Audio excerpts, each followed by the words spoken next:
अमृतो न भविष्यती असा शिवमंदिर आर्ट फेस्टिवल अंबरनाथ संगीत, चित्रकला आणि खाद्य संस्कृती यांचा अद्भुत मिलाफ। प्रसिद्ध आंतरराष्ट्रीय कलाकारांची कलाकृती। दिनांक 29 फेब्रुवारी ते 3 मार्च। निमंत्रक माननीय डॉक्टर श्रीकांत एकनाथ शिंदे, खासदार कल्याण लोकसभा। अनुभवा कलेचा मंगल सोहळा। इन डिजिटल मराठी, जनतेच्या हक्काचं व्यासपीठ। उल्हासनगर शहरात निर्भय बनो सभा जोरदार संपन्न झाली असून या सभेत राज्यातून आणि देशातून भाजपला हटवण्यासाठी शपथ देण्यात आली। ज्येष्ठ पत्रकार निखिल वाघे यांनी भाजपवर तोफ डागत हे भाजपवाले कसे अत्याचार करतात याचा पाढाच या सभेत वाचला आहे। उल्हासनगर येथील सुभाष टेकडी परिसरातील तक्षशिला मैदानात निर्भय बनो सभेचे आयोजन करण्यात आले होते। या सभेला ज्येष्ठ पत्रकार निखिल वाघे हे प्रमुख मार्गदर्शक म्हणून उपस्थित होते। दरम्यान देशात राज्यात भाजप व मोदी सरकारने कशी अराजकता माजवली म्हणून त्यांना देशातून हद्दपार करायचे आहे असा निर्धार या सभेत करण्यात आला आहे। या निर्धार सभेचे आयोजक व ज्येष्ठ पत्रकार किरण सोनावणे यांनी आपल्या भाषणात भाजपने देशात कशी वाट लावली हे अनेक उदाहरणे देऊन सांगितले आहे। या सभेचे प्रमुख वक्ते श्याम गायकवाड यांना या सभेचे अध्यक्षस्थान दिले होते, परंतु त्यांनी अगोदरच आपले अभ्यासपूर्ण भाषण करून देशातील फॅसिझमला घालवायचे असा निर्धार करून हिटलर व मुसोलिनी यांच्याही पेक्षा हे मोदी आणि शहा अत्याचारी आहेत असे उपस्थित असलेल्या नागरिकांना समजावून सांगितले। आता हीच वेळ आहे या भाजपला हद्दपार करण्याची असे सांगून पुन्हा हे फॅसिस्ट सत्तेत आले तर या देशातील गोरगरीब बहुजनांचे काही खरे नाही। दरम्यान ज्येष्ठ पत्रकार निखिल वाघे यांनी सभेला मार्गदर्शन करताना म्हणाले की पत्रकार हा आरसा असून तो दिव्यासमान असतो। तो भ्रष्टाचाराचा प्रकाश हा दिव्याप्रमाणे उजेडात आणतो। सध्या देशातील लोकशाही ही धोक्यात आली असून संविधान वाचवणे हे अत्यंत गरजेचे आहे, त्यामुळे मी ही निर्धार सभा घेत आहे। वाघे यांनी उल्हासनगर पोलिसांचे चांगला बंदोबस्त ठेवल्याबद्दल अभिनंदन करून पुणे पोलिसांवर टीका केली, तर सभेत भाजपचे आमदार गणपत गायकवाड यांनी पोलीस स्टेशनमध्येच गोळीबार केला अशा आमदाराला पुन्हा निवडून देऊ नका असे सांगून त्यांच्यावर टीकास्त्र केले। तर नारायण राणेसह त्यांच्या 2 पुत्रांवर सुद्धा टीका करून भाजपला आगामी निवडणुकीत कोणत्याही परिस्थितीत हटवणे आवश्यक आहे। दरम्यान राज्यातील फडणवीस सरकार हे दलित बहुजन विरोधी असून त्यांनी आरक्षण संपवले आहे असे सांगून निखिल वाघे यांनी भाजपवर जोरदार टीका केली।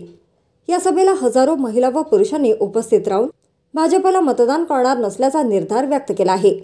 या सभेचे आयोजन माजी नगरसेवक राजेश वानखेडे, रोहित साळवे, महेंद्र पंडागळे यांनी केले। यावेळी सहाय्यक पोलीस आयुक्त अमोल कोळी यांच्या नेतृत्वाखाली विठ्ठलवाडी पोलीस ठाण्याचे वरिष्ठ पोलीस निरीक्षक अनिल पडवळ यांनी पोलिसांचा ताफा घेऊन चोख बंदोबस्त ठेवला होता। उल्हासनगरच्या पोलिसांचं मी अभिनंदन करतो। जरा जास्तच व्यवस्था केली आहे तुम्ही, पण चांगलं आहे। याचं कारण लोकशाहीच्या बाजूने बोलणारा जो माणूस आहे त्याचं संरक्षण करणं हे पोलिसांचं आद्य कर्तव्य आहे। कायदा सुव्यवस्थेचं संरक्षण करणं म्हणजे कायदा सुव्यवस्थेच्या विरोधात असलेल्या गुंडांना जेलमध्ये पाठवणं, कायदा सुव्यवस्थेच्या बाजूने बोलल्याला वक्त्याला थांबवणं नाही, हे लक्षात घ्या। जे पुण्याचे पोलीस करत होते आणि परवा गोरेगावचे आमचे मुंबईचे पोलीस पण चांगले आहेत असं माझ्या लक्षात आलं, कारण ते म्हणाले की आज तुमची इथे सभा आहे गोरेगावमध्ये आणि आम्ही त्यामध्ये काही होऊ देणार नाही, त्यांनी होऊ दिलं नाही। आताही इथल्या पोलिसांनी ही चोख व्यवस्था केली आहे। मला असं वाटतं की आमच्या बाबासाहेब आंबेडकरांनी दिलेल्या लोकशाहीतले पोलीस हे असेच असायला हवे, जे लोकशाही प्रेमींचं संरक्षण करते। धन्यवाद तुम्हाला, धन्यवाद। की मला राज्यसभेचं तिकीट नको, मला लोकसभेचं तिकीट नको, याचं कारण आजपर्यंत 4 वेळा 4 वेगवेगळ्या पक्षांनी ऑफर केलेलं तिकीट मी नाकारलेलं आहे। माझ्या दृष्टीने खासदार आमदार होण्यापेक्षा पत्रकार होणं हा सगळ्यात मोठा सन्मान आहे, लक्षात घ्या।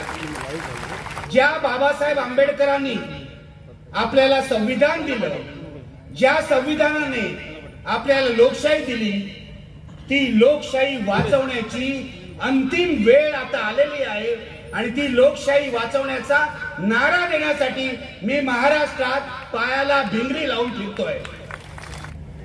2 निवडणुका 2014 आणि 2019 आपण एका लोकनियुक्त हुकुमशहाला सहन केलेला आहे।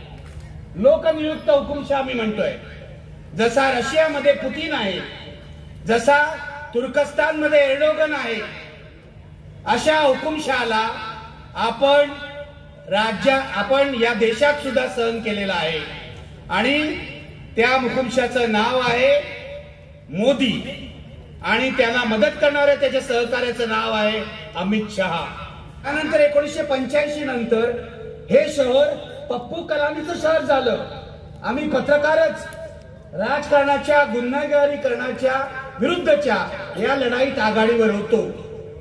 पण मला तुम्हाला सांगायचं आहे की आज या तक्षशिला मैदानामध्ये मला हे जाणवतंय की बाबासाहेब आंबेडकरांच्या माणसांचं, बाबासाहेब आंबेडकरांच्या विचारांचं शहर म्हणून हे शहर का ओळखलं जात नाही मला इथे जाणवतंय. आणि यावेळची निवडणूक ही सर्वसामान्य निवडणूक नाही हे लक्षात घ्या.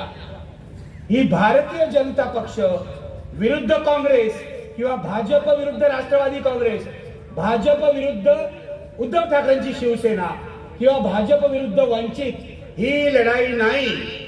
ही लढाई हिटलर मुसोलिनीचा फॅसिझम विरुद्ध लोकशाही अशी लढाई आहे. म्हणून इथे मी उतरलेलो आहे लक्षात घ्या. तुमच्या कृपेने, तुमच्या मतांनी जर भाजप पराभूत झाला आणि मी भाजपच्या बाकीच्या 2 चाकांची नावही घेत नाही हे लक्षात घ्या. 3 चाकांचं सरकार आहे महाराष्ट्रामध्ये. मी 2 चाकांची नावही घेत नाही कारण या चाकांचा उपयोग संपला की ती अडगळीत टाकली जाणार आहे हे इतिहासावरून तुम्हाला सांगतो. जर तुम्हाला महाराष्ट्र धर्म जगवायचा असेल तर या देशावर फॅसिझम लादणाऱ्या दोन राक्षसांचा पराभव करणं आवश्यक आहे. त्यातल्या एकाचं नाव आहे नरेंद्र दामोदर दास मोदी आणि दुसऱ्याचं नाव आहे अमित शहा हे लक्षात घ्या. गेल्या 9 वर्षामध्ये या देशाचं सगळ्यात जास्त नुकसान जर कुणी केलं असेल तर या जोडगोळीने केलेलं आहे हे विसरू नका. हे फॅसिस्ट लोक जर सत्तेत राहिले तर यापैकी एकाही महामानवाचा फोटो लावण्याची परवानगी आपल्याला मिळणार नाही. विचार तर दूरच, एकाही महामानवाचा फोटो लावण्याची परवानगी आपल्याला मिळणार नाही. आणि या महामानवांचे विचार जपायचे असतील तर या फॅसिस्टांचा पराभव झाला पाहिजे. सगळेच गुंड कसे शिंदे गटात हे मला कळत नाही. सगळ्यांची राडा संस्कृती. मला यांना विचारायचं आहे, बाळासाहेब ठाकरेंनी तुम्हाला फक्त राडाच करायला शिकवलं काय? इतर काही शिकवलं नाही. त्यांना असं वाटतं बाळासाहेब ठाकरेंनी आपल्याला स्वाभिमान शिकवला म्हणजे फक्त दुसऱ्याशी मारामारी करायची. हा मुळात चुकीचा विचार आहे.